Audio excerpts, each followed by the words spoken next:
Alors, l'enquête révèle que les chrétiens orthodoxes et protestants sont vraiment le groupe le plus réprimé dans les territoires occupés, mais que les catholiques, les musulmans et les témoins de Jéhovah, hein, on en parlait tout à l'heure, sont également persécutés.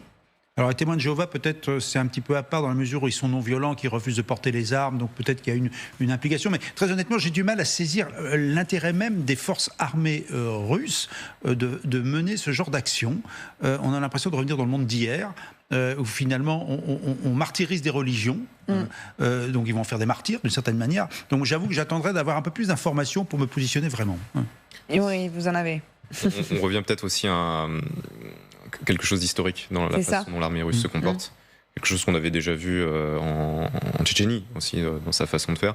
Et aussi vis-à-vis de la répression qui a existé en Crimée, même pas nécessairement historiquement pendant la Seconde Guerre mondiale, mais de nos jours, depuis 2014, où il y a eu des vrais mouvements de discrimination qui ont été faits par la Russie, qui a occupé ce territoire, mais aussi effectivement dans les territoires occupés de manière générale, aussi bien l'oblast de Louhansk que Donetsk.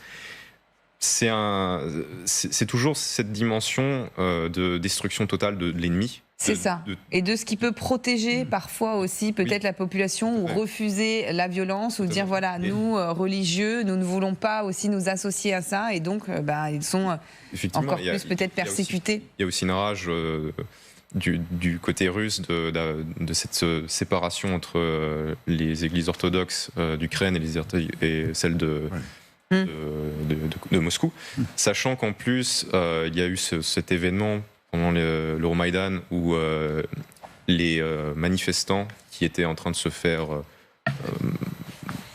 tabasser par la police se sont réfiés dans la oui, c'est ça, que ça peut paraître comme quelque chose dans la sécurité. C'était quelque chose qui est très significatif. Et de toute façon, de toute manière, la Russie mène des bombardements indiscriminés.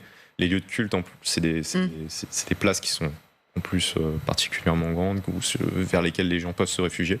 Évidemment, ils ne vont pas s'en empêcher. Ils ont tué des enfants dans le théâtre de Mariupol, alors que c'était indiqué. Donc, les lieux de culte, après tout, pour les Russes. Général, mais apparemment, ce sont des cibles.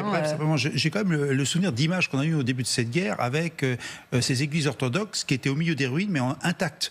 Donc je dirais que peut-être que les lieux de culte, justement comme vous l'avez cité, ont servi plutôt de base arrière à des combattants. Et on a vu l'importance de la religion quand même aussi dans ces territoires-là en plus. Notamment, et là on le voyait encore, Volodymyr Zelensky qui priait avec le patriarche. On était à Istanbul, c'était il y a 2 jours.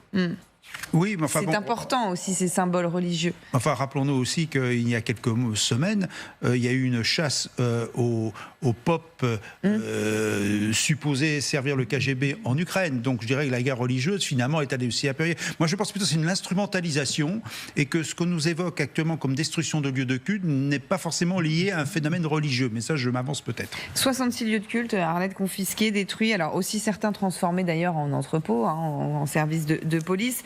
43 cas de membres du clergé qui sont quand même ciblés. Ils sont ciblés pour leur foi.